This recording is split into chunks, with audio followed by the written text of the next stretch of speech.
Hello everyone, नमस्कार। मैं Rohan Singh connected vibes में आपका स्वागत करता हूं। तो गाइस, सबसे पहले मैं आप सभी को, भाई एवं बहनों को, रक्षाबंधन की हार्दिक शुभकामनाएं देता हूं। ये जो पावन पर्व है, आपको पता होगा कि हर साल मनाया जाता है सावन के महीने में। तो गाइस, आज के दिन की जो सबसे खास बात होती है, जो एक भाई और एक बहन होते हैं, वो आपस में बहन की रक्षा के लिए एक राखी बांधते हैं, जो कि एक बोलने वाली बात कह सकते हैं, या फिर आप मान सकते हैं कि ऐसा भी होता होगा कि एक भाई जो है एक राखी बंधवाने के बाद अपनी बहन की रक्षा करता है। ठीक है।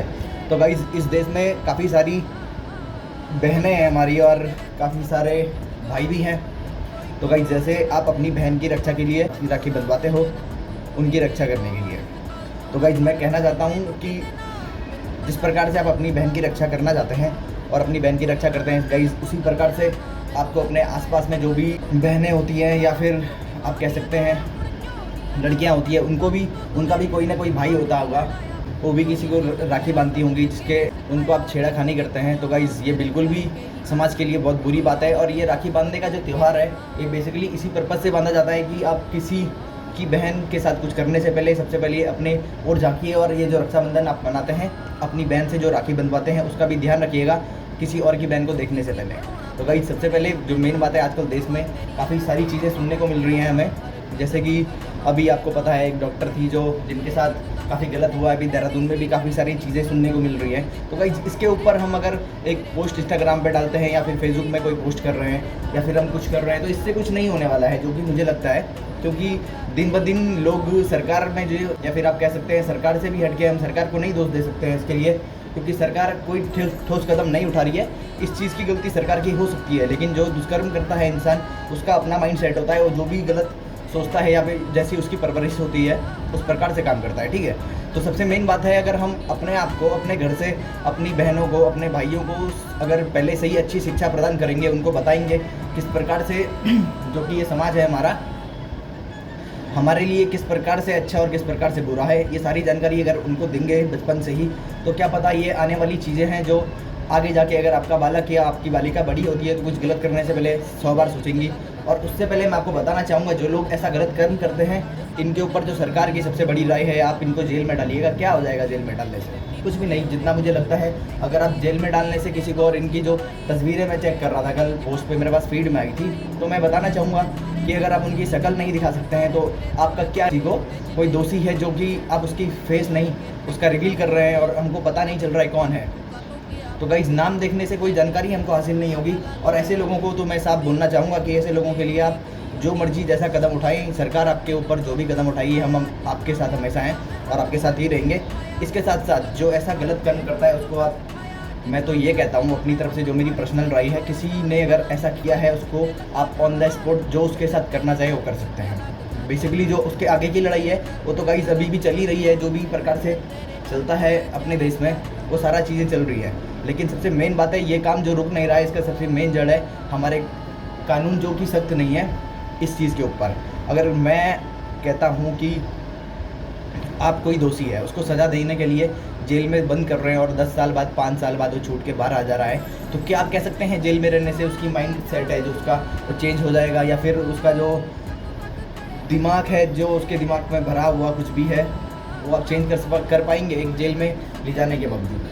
तो गाइस, मुझे तो ऐसा बिल्कुल नहीं लगता है। सबसे पहले जो रक्षाबंधन होता है, आप अपने घर से हर चीज़ को लेके चलिए। अगर आप किसी को देख रहे हैं, सामने कोई औरत है, लेडीज़ है, या कोई बहन है, उनको अगर आप अपनी बहन की नज़रों से, जिस प्रकार से आप अपनी बहन को कहीं पे खड़ी होती हैं ऑब्जर्व करते हैं, उसी प्रकार से अगर ऑब्जर्व करेंगे, तो ये सारी चीज़ें बहुत कम हो जाएंगी। तो इसमें सबसे जो मेन रोल अदा करेगा, ये करेगा आपकी शिक्षा। जिस प्रकार से आपको शिक्षा घर से, परवरिश आपको मिलेगी, आपके संस्कार जिस प्रकार से होंगे, उसी प्रकार से आप काम करते हैं।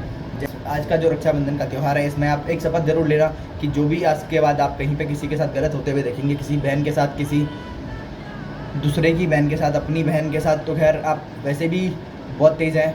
अपनी बहन के लिए हर कोई रक्षाबंधन का जो त्यौहार मनाता है, उसके प्रति अपनी बहन की रक्षा कर लेता है। ठीक है। लेकिन जो दूसरा पर्सन है, अगर मैं यहाँ पर हूँ, मेरी बहन कहीं और पर है, तो क्या मैं किसी और के प्रति इतनी जिम्मेदारी नहीं रख सकता हूँ कि वो उसकी सुरक्षा कर पाएँ? या फिर आपका इतना दायित्व नहीं बनता है कि आप उसके प्रति कुछ कदम उठा पाएँ? सो गाइस, विशेष मैं यही कहना चाहूँगा कि आप अपने साथ साथ औरों को भी बताइए, क्या इस प्रकार से घटनाएं जो देश में हो रही है, इसके लिए कौन इसके लिए जिम्मेदार है? आप कमेंट बॉक्स में ज़रूर अपनी राय दीजिएगा। सो मैं कहना चाह रहा हूँ कि क्या जो एक रक्षाबंधन होता है, इसमें आप अपनी बहन से जो राखी बंधवाते हैं, क्या आपका दायित्व इतना ही बनता है कि आप अपनी बहन की रक्षा करें, या फिर आपका दायित्व किसी और की बहन की भी रक्षा करने का बनता है?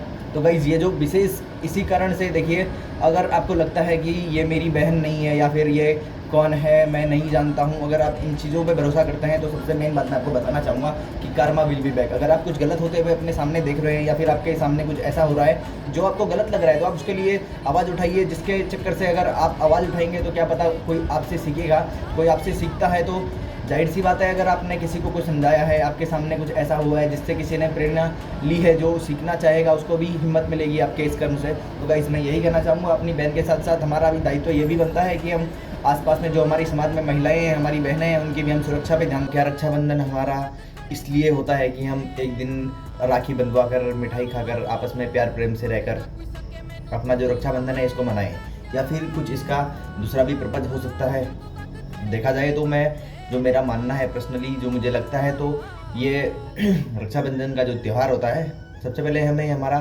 दायित्वों का जो हमारे जो दायित्व होते हैं, सामाजिक दायित्व।